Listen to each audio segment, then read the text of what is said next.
Out of all 8 raids in Destiny 2, there's only one I struggle to find 5 teammates for. A raid with a reputation so poisoned, every time I mention it, at least one person says they dislike it. When I play it myself, I find it hard to understand why, so today I want to explore why Garden of Salvation is the most underrated raid in Destiny 2. Garden of Salvation released during a transitional period for the Destiny franchise. Shadowkeep was the first expansion released following Bungie's split with their former publisher, Activision. It was the first year of Destiny 2 to not have smaller raids released between expansions, like the raid layers of Year 1 or Scourge of the Past and Crown of Sorrow in Year 2. Bungie would remedy the long waits between raids by remaking old Destiny 1 raids starting with Vault of Glass in Year 4. That leaves Year 3 as the only Destiny 2 annual expansion cycle to only receive a single raid. With Beyond Light being delayed due to COVID-19, the period between Garden and Deepstone Crypt was 1 year, 1 month, and 16 days, the longest between raid releases in the franchise's entire history.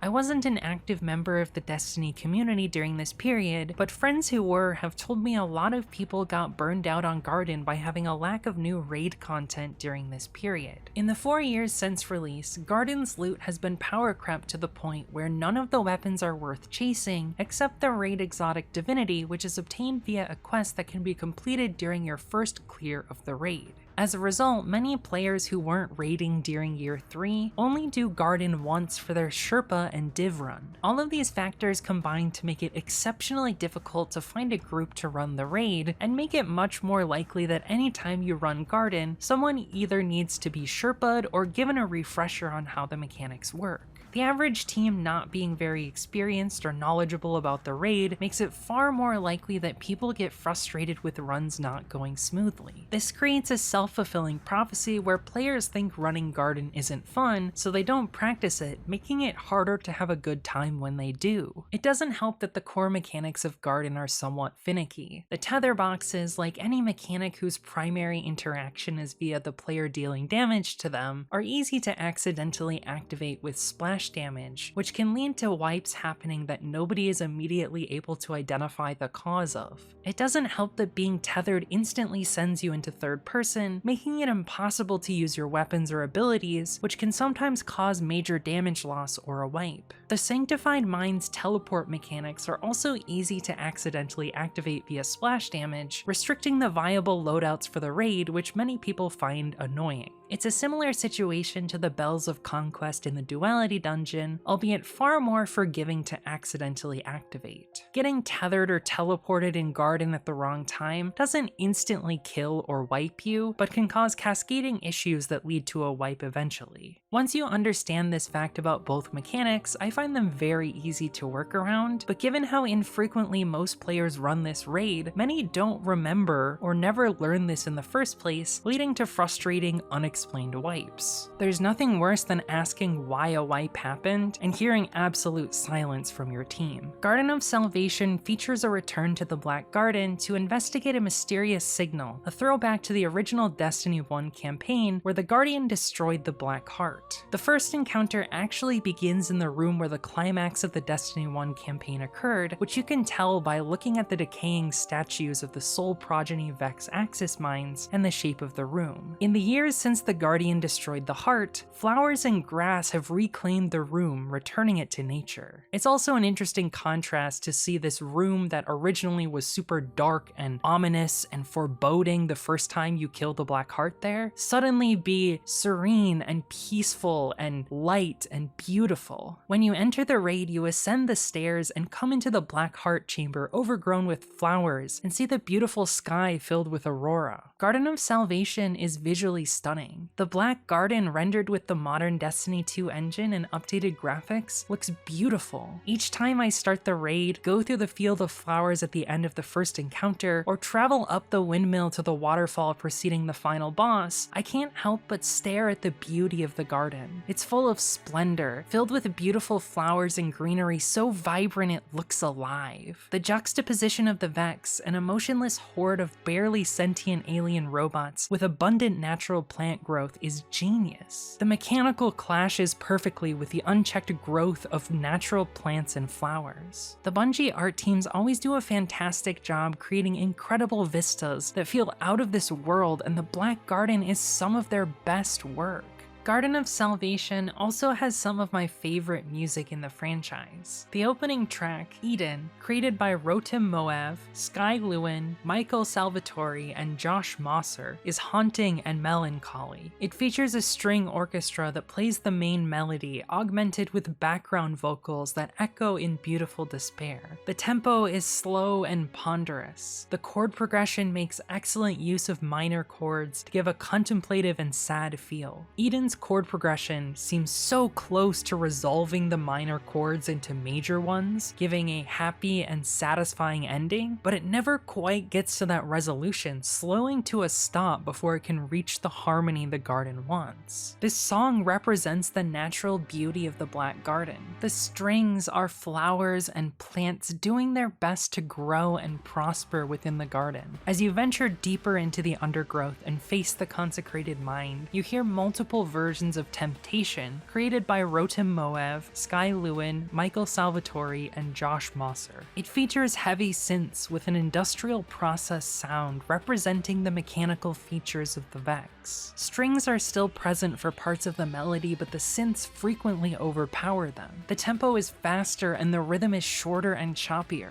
The machines have overtaken nature, transforming the garden according to their will, and the music reflects this. I love the soundscape this creates. Finally, as you reach the Sanctified Mind, the track named after the boss plays, created by Sky Lewin and Michael Salvatore. This track is completely electronic, synthetic, industrial, and distorted, representing the domination of the garden by the Sanctified Mind and its division of Vex. The intensity has reached a fever pitch as you reach the climax of the raid. The 3 songs in order tell a wonderful story of the Vex overtaking nature and destroying anything that isn't in line with their goals of replicating throughout the universe. Even though the Vex are emotionless, robotic creatures incapable of speaking, which frequently leads their narratives to be somewhat boring because they lack dynamic villains, the silent story being told through the environment and music holds my attention. The Sanctified Mind is one of my top 5 favorite Destiny songs, and that's saying something because the Destiny music team never disappoints. There isn't a single Destiny soundtrack that doesn't have at least 2 or 3 incredible songs I listen to on a regular basis. Pretty much all of them have way more than that. Most people don't play raids for the music and visuals, but I would replay this raid just to experience the pure atmosphere and vibes on display. The audio-visual components of this raid are some of the best in Destiny history, which is why I wanted to highlight them here. Destiny raids have some of my favorite stories in the franchise, but Gardens is a bit of a disappointment. The main thrust of the narrative is that the Garden and Eris discover a mysterious signal coming from the Black Garden following their interactions with the Pyramid artifact at the end of the Shadowkeep campaign. The Guardian investigates and discovers that the Garden has been reclaimed by the Soul Divisive, a fanatical sect of Vex devoted to the Witness, something we wouldn't learn for certain until much later. The player chases a giant harpy boss through the Garden called the Consecrated Mind. After subduing it in the Overgrowth, the Guardian follows the signal upwards until they come face to face with the Sanctified Mind, the leader of this regiment of Vex. They defeat the Sanctified Mind and find a pyramid statue lurking under the radiolaria. This serves to show that the threat of the Pyramid fleet has been connected to the Black Garden and Heart all along. It grounds the forthcoming Pyramid invasion in deep lore from the beginning of the franchise. The connection between the Black Garden, the Pyramid fleet, and the Witness wouldn't be fully revealed until Lightfall, more than 3 years following Garden. Garden of Salvation, like most of Shadowkeep's story, serves as foreshadowing for the story that would unfold over the following 4 expansions relating to the Witness and the Darkness. Both leave me a bit unsatisfied as standalone stories, but I do appreciate them as serialized portions of the greater narrative. The Vex aren't known for creating interesting stories because they rely on cosmic horror. However, Bungie almost always makes the monsters known, robbing them of much of their possible effects. threats. Cosmic horror operates on a sense that you don't understand the possible horrors unfolding before you. Once you've killed 100 Vex, the 101st isn't as scary. They only worked as an intriguing threat in the very first Destiny campaign when they were new and nobody knew anything about them. It doesn't work 5 years later in Shadowkeep.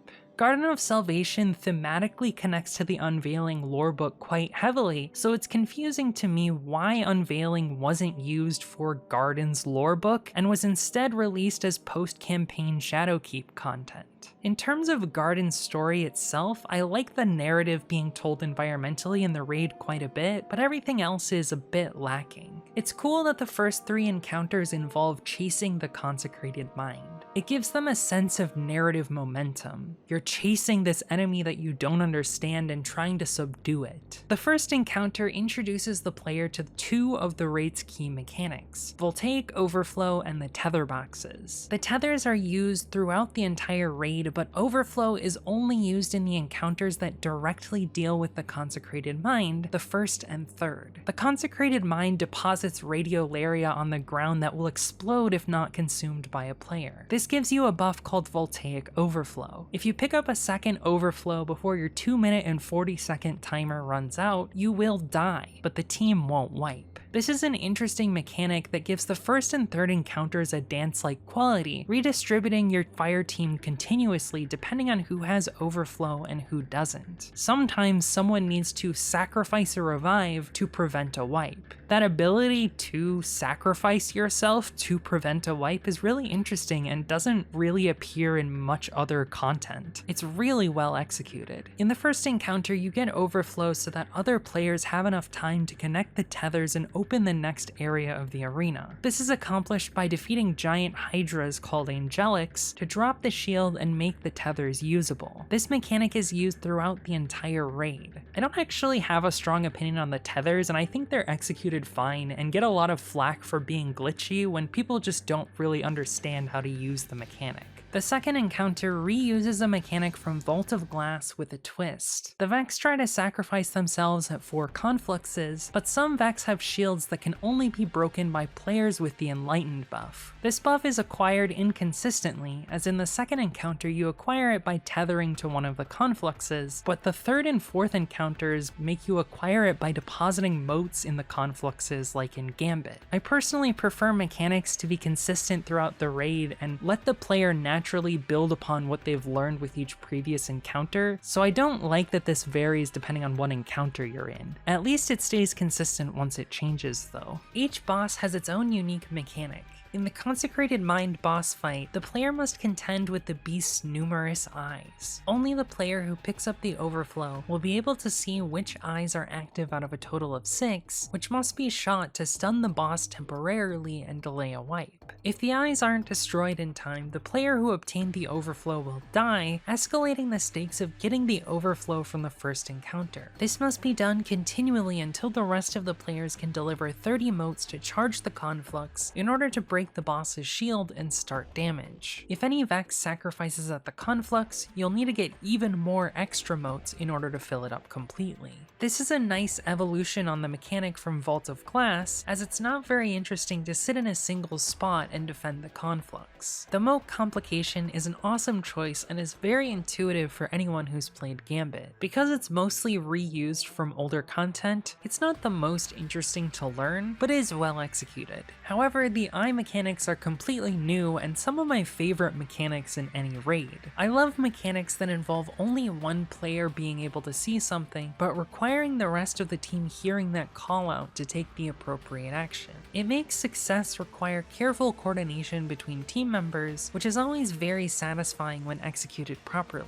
I also quite like that the Consecrated Mind has 12 eyes that must be shot to start damage, and that the speed which you destroy them at determines how long of a damage phase you get. It incentivizes quickly dispatching the eyes and adds an extra layer of skill to the damage phase. This is also bolstered by needing to follow the boss as it runs down the hallway towards the center while dealing damage to avoid being trapped behind shield walls. Players must be incredibly skillful to deal damage effectively while on the move the entire time. I think the Consecrated Mind is one of my favorite DPS phases as a result. It's on par with something like Rolk or Kel Echo, and far more interesting than the standard way most damage phases happen, where you make the boss vulnerable and then stand in the same spot and deal damage the entire phase. Dynamic damage phases that force you to adapt are really cool, and I think this one is done really well. Its reprised version in Spire of the Watcher isn't as good because you can just stand there and do nothing. The Sanctified Mind continues to make use of the confluxes and motes from the Consecrated Mind, but adds an extra conflux that must be protected and charged each damage phase. Once both motes are filled, players must tether the boss to one of the confluxes to start damage. I love that the main mechanic of the raid is used in this way, because players will have learned very well how to tether from the previous 3 encounters, so it becomes seamless in the boss fight. Additionally, the arena is very dynamic, featuring a number of destructible platforms that can be destroyed by the boss turning the floor of the arena entirely into radiolaria. The platforms can be rebuilt if needed, which is a cool mechanic and makes the fight even more hectic than it already was. Compared to most bosses, the Sanctified Mind has a fairly short damage phase, which encourages solid burst DPS options from a long range.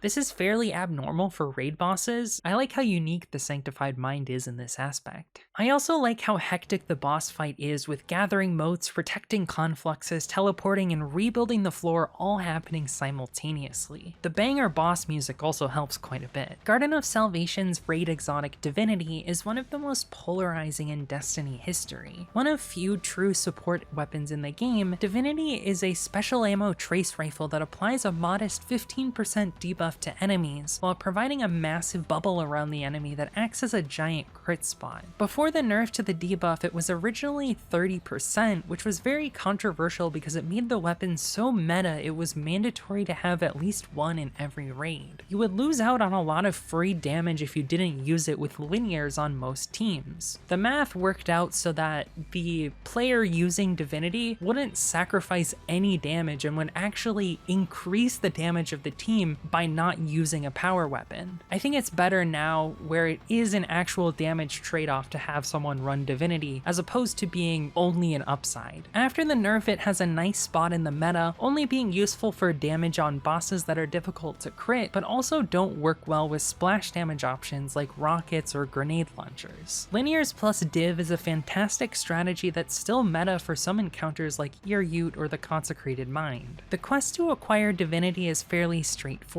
You complete a few puzzles in the patrol zone of the moon, then load into the raid and solve a few additional tether puzzles. I like that players can acquire this one easily as opposed to something like Necrochasm, which is much more difficult to get, but it makes me a bit sad that you can't redo the puzzles easily without sherpaing a new player to their Divinity. I quite like the Consecrated Mind puzzle in particular, where you make a tether circle then carry it across the rotating platforms without letting it break. It's a super fun mini platforming challenge, and it's actually quite difficult to get an entire team of players that are tethered together across the edge with these rotating platforms. I love puzzles in games that require both mechanical skill and mind problem solving. It's why I love raiding so much. Garden of Salvation will likely be revitalized with a loot overhaul sometime next year, as it and Vault of Glass are the only remaining raids that have yet to receive the crafted weapon refresh. I'm guessing Vault of Glass will come in Season 23 because Bungie tends to refresh more popular raids first. Garden would then be refreshed sometime after the launch of the final shape in 2024. A loot refresh would hopefully bring a new deluge of players to visit the Garden. I hope just a fraction will come for the loot and stay for the incredible experience this raid has to offer. Everyone's entitled to their own opinions, and if people don't like Garden, that's their prerogative. However, I'm entitled to my own, and I love Garden of Salvation.